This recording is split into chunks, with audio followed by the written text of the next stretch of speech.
Meu nome é Thiago Gambi, sou professor da Universidade Federal de Alfenas.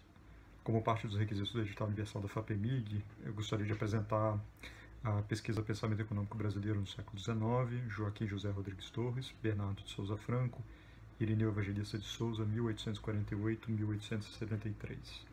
Essa pesquisa foi realizada ao longo de 2016 e 2017, em conjunto com o professor Daniel Duval Cosentino, da Universidade Federal de Ouro Preto. A pesquisa tratou do pensamento de três importantes personagens políticos do Império Brasileiro: Joaquim José Rodrigues Torres, Visconde Itaboraí, e Bernardo Souza Franco, Visconde Souza Franco, e Irineu Evangelista de Souza, o Barão Visconde de Mauá. Mauá talvez seja o mais conhecido desse trio, porque é uma extensa literatura sobre a sua vida, há inclusive um filme sobre ele, porque se tornou uma espécie de mito empreendedor brasileiro. Os outros dois, certamente, são bem menos conhecidos, mas ocuparam importantes cargos públicos ao longo das suas carreiras políticas, e ambos foram ministros da Fazenda. O projeto propôs o aprofundamento do estudo sobre o pensamento econômico brasileiro a partir da análise das ideias econômicas dessas três figuras que despontaram no debate monetário e bancário brasileiro no século XIX. Rodrigues Torres pode ser compreendido como um representante do metalismo e da centralização do poder político na corte. Por outro lado, Souza Franco e Irineu Evangelista de Souza, ainda que com matizes, como defensores do papelismo e da maior liberdade de atuação dos bancos em relação ao poder central.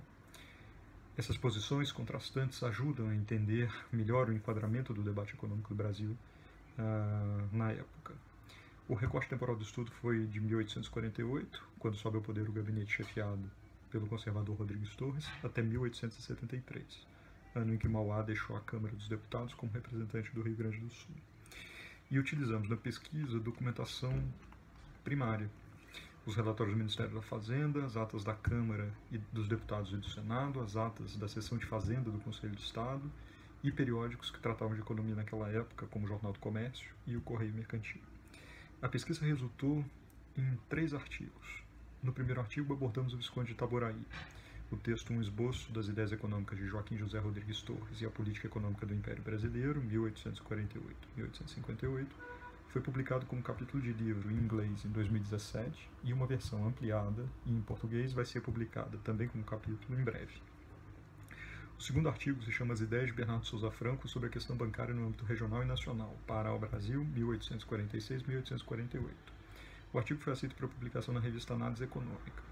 Finalmente, o terceiro artigo trata das ideias de Mauá sobre o progresso econômico, a moeda e o crédito e o câmbio, 1860-1878. O resultado do conjunto dos artigos aponta que no Brasil do século XIX havia um rico debate sobre política econômica. Era um debate informado, em sintonia com os avanços da teoria econômica produzida no exterior, especialmente na Inglaterra e na França. Eram também conhecidas experiências econômicas de outros países, como atestam os diversos exemplos citados na documentação analisada.